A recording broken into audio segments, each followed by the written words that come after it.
Head vaatajad, järgnev mõtisklus on peetud ettekandena Antslas 15. märtsil 2025. aastal ja niinimetatud Araka instituudi raamides. Ja selle teemaks on uued meediavahendid ja tsensuur ning enesetsensuur.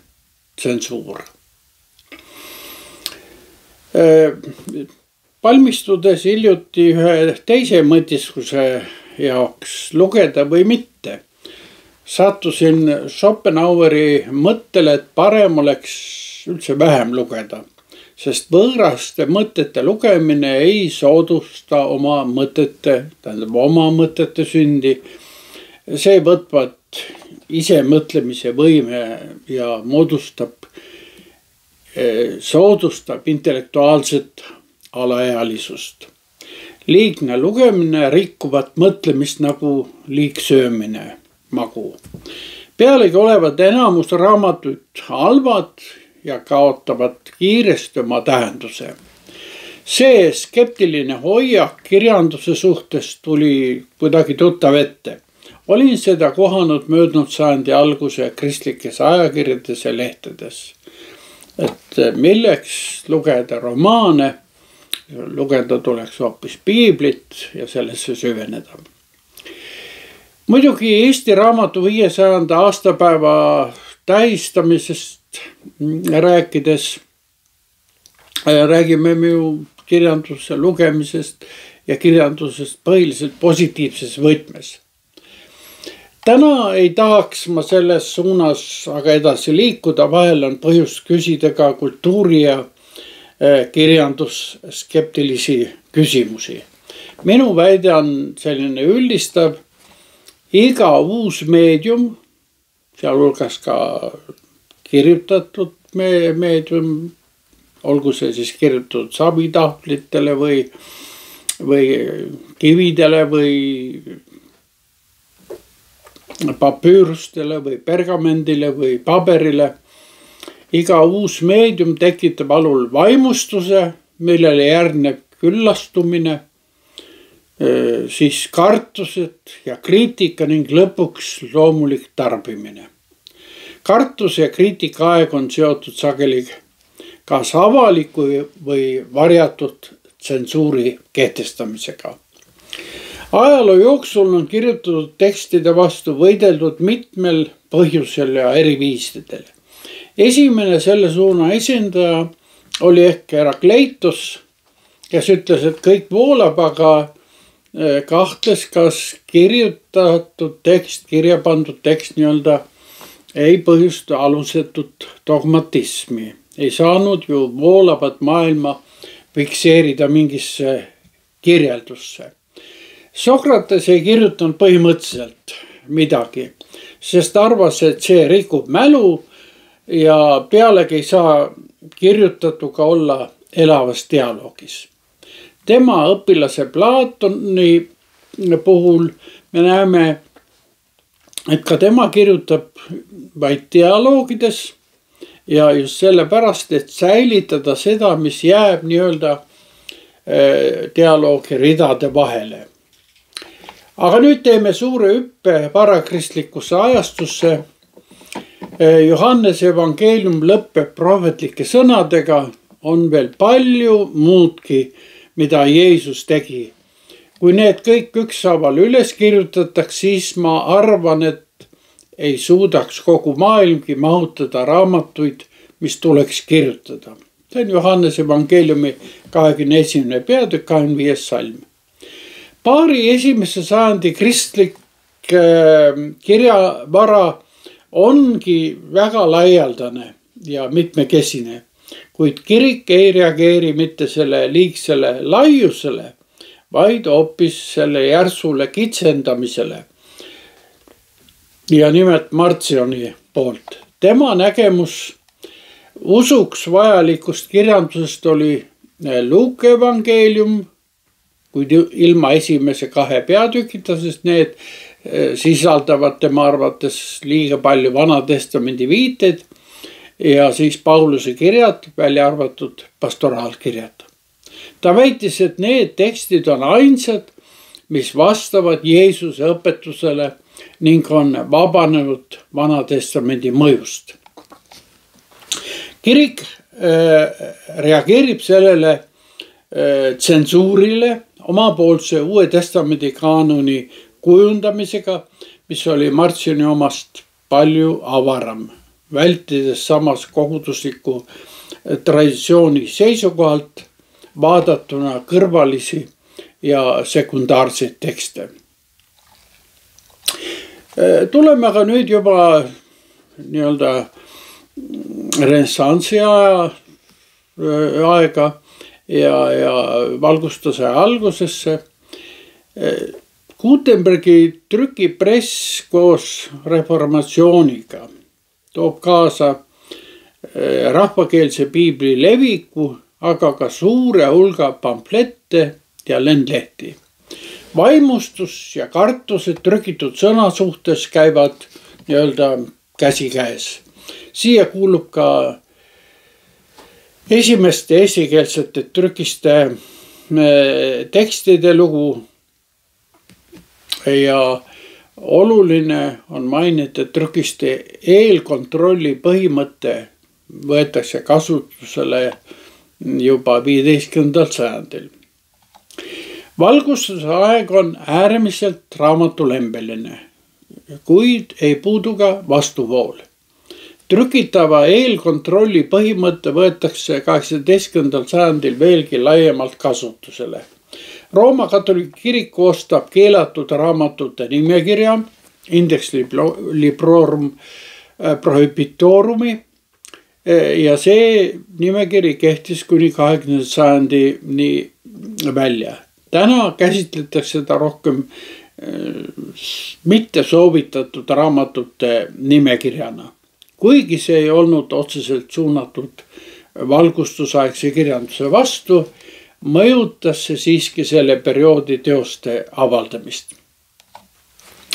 Protestantlikes maades tekkis riiklik tsensuur, mis püüdis takistada katoliiklikku propagandat ja levitada reformeeritud kirikute õpetust.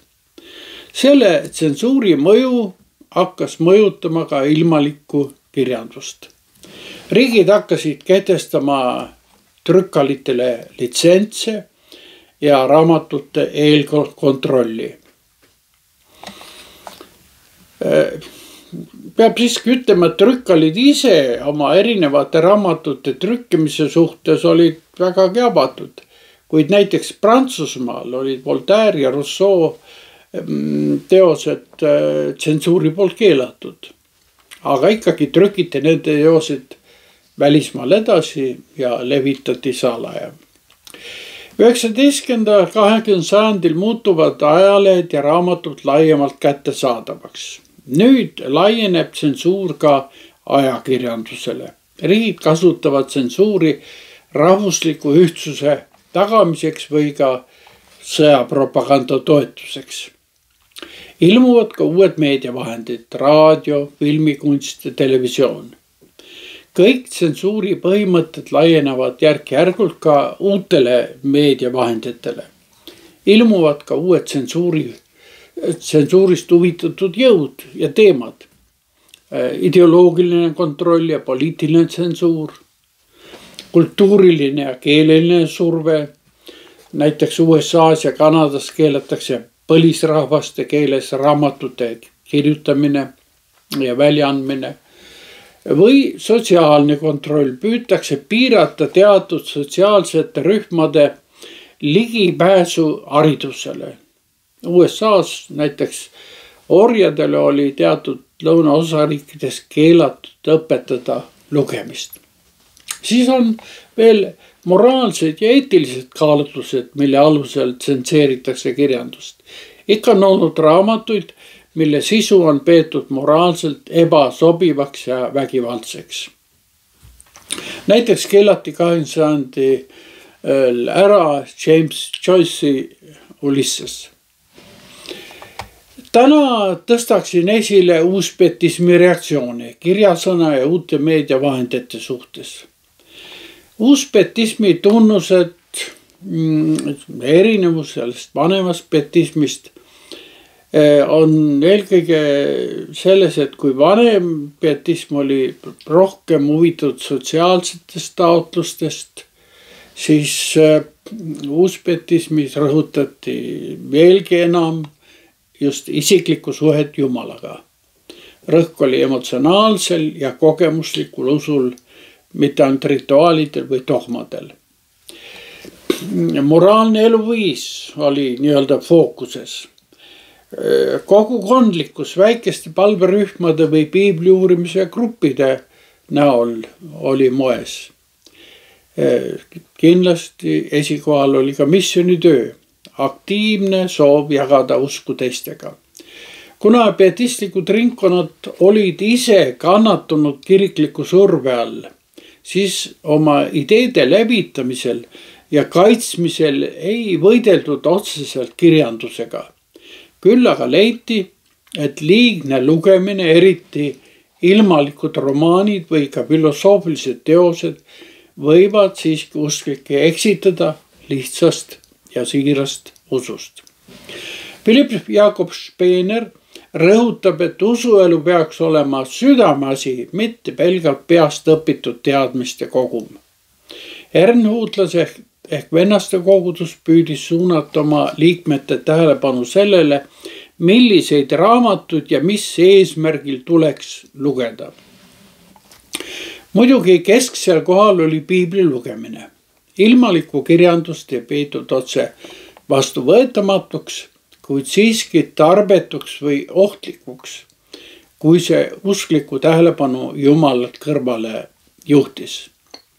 Samas olid ernhuutlased ise väga aktiivsed kirjutajad ja trükkijad, kuid trükiti eelkõige usulisi tekste, lauluraamatuid ja missiooniks vajalikke materjale. Tähtsad kohal oli muusika ja lauluraamatud. Niisiis ei ole tegemist otseselt lugemise vastase liikumisega, vaid filtreeritakse kasulikku kirjandust kasutust. Kuid millised olid siiski selle filtri parameetrid? Nagu juba öeldi, oldi tõrjuvad ilmalike romaanide ja meelelahutusliku kirjanduse suhtes. Sellist kirjandust peeti kerglaseks või moraalselt küsitavaks. Siia rubriiki kuulusid ka armastusromaanid ja seiklusjutud. Siia kategooriasse kuulusid ka filosoofilised ja ratsionalistlikud teosed, kus püüti usku üksnes mõistuse abil seletada. Näiteks Voltaire'i teosed. Moraalselt kahtlased või patust innustatud tekstid kuulusid samuti siia. Kui mõni raamat propageeris liiderlikkust või uhkeldavat elulaadi, siis peeti seda mitte soovitavaks. Teiste usundite või heterodoksete kristlike vaadetega tekstid olid samuti taunitud. Ka baptistid ei olnud algselt tuntud raamatute vastase võitluse poolest, kuid on siiski ilminguid kirjanduse valdkonnas, mille suhtes teatud baptistlikud rühmitused on avaldanud muret. Moraalselt kahtlased teosed, mis propageerisid kombelõtvust või olid otseselt pornograafilised, neid tauniti. Nii on osaletud kampaaniates, mille eesmärk on olnud selliste teoste levitamise ja piiramine. Muret on väljendatud ka teatud lasteraamatute või noortele mõeldud kirjanduse pärast. Viimane selline teos minu mälestuste ajast on olnud Harry Potteri lood. Ebasoovitavaks on peetud ka teatud filosoofiliste või teaduslike teoste lugemist. Enamasti on siiski julgustatud suhtuma loetusse eelkõige kriitiliselt ja tasakaalustatult. Ja rohkem on rõhutatud oma usuliste väärtuste tähtsust. Kuna baptismis valitseb kongregatsionalistlik põhimõte, see on iga koguduse autonoomsus, siis ülevalt alla direktiive raamatute ja meedia osas ei antud. Või need on olnud pelgalt väga soovitusliku iseloomiga. Kui me heidame nüüd põgusa pilguga digitaalsesse ajastusse ja võimalikele tuleviku arengutele, siis peab ütlema, et digiaastuga algab uus tekstiloome eufooria, uus meediavahend, uus eufooria ja muidugi ka uued hirmud ja kartused. Interneti tulekuga muutub tsensuur keerukamaks. Tekstide füüsiline hävitamine asendub nende digitaalse filtreerimise ja juurdepääsu piiramisega. Näiteks võiks tuua siin Hiina suure tulemüüri, mis jälgib veebisaite reaalajas. Uueks nähtuseks on siin eraettevõtted, mis tsenseerivad sisu oma reeglite, riikliku tellimuse või ka ühiskondliku surve tõttu. Näiteks võiks tuua siia Facebookis toimunud. Praegused suundumused on, ma nimetaksin siin algoritmilist tsensuuri, hajutatud kontrolli, see tsensuur ei tule ainult riigi poolt, vaid ka korporatsioonidelt, nagu näiteks Google ja Meta ja kogukondadelt, kes survestavad neid platvorme. Ja siis on peened meetodid, sisu varjutamine, otsingu tulemuste manipuleerimine või inforuumi üleujutamine vastu propagandaga. Võimalikeks tuleviku suundumusteks võiksin nimetada isiksustatud tsensuuri, sest see tuleviku tehnoloogia võimaldab tsensuuri kohandada individuaalsele tasemele, näiteks jälgides inimese harjumusi ja blokeerides sisu, mis võiks teda kas radikaliseerida või vastupidi, mis paneks ta radikaliseeruma. Siis globaalne võitlus, riigid võivad rohkem hakata piirama piiri üles digitaalset sisu, luues nii-öelda digitaalseid piire. Näiteks Euroopa Liidu direktiivid on siin mõneti juba seda püüdnud teha. Ja selles olukorras muidugi toimub nagu ikka ka vastupanu ja kohanemine. Tekivad niisugused krüpteeritud võrgud nagu näiteks Tor ja detsentraliseeritud platvormid. Kokkuvõttes me näeme, et tsensuur areneb, sest teabe leviku viisid muutuvad, kuid võim, milline siis iial riiklik, korporatiivne või religioosne, püüab kontrolli säilitada. Kui varem piisas raamatute põletamisest, siis nüüd tuleb sellel võidelda miljonite digitaalsete kanalitega. Samas toob tehnoloogia areng kaasa ka uusi vastupanu võimalusi. Me näeme pidevat vabaduse ja kontrolli vahelist võidujookstu. Ja meie vastus usklikene saab siin olla ainult nii-öelda enesekontroll, mitte võimukontroll. Aga andku Jumal meile kõigile tarkus selles keerulises võidujooksus.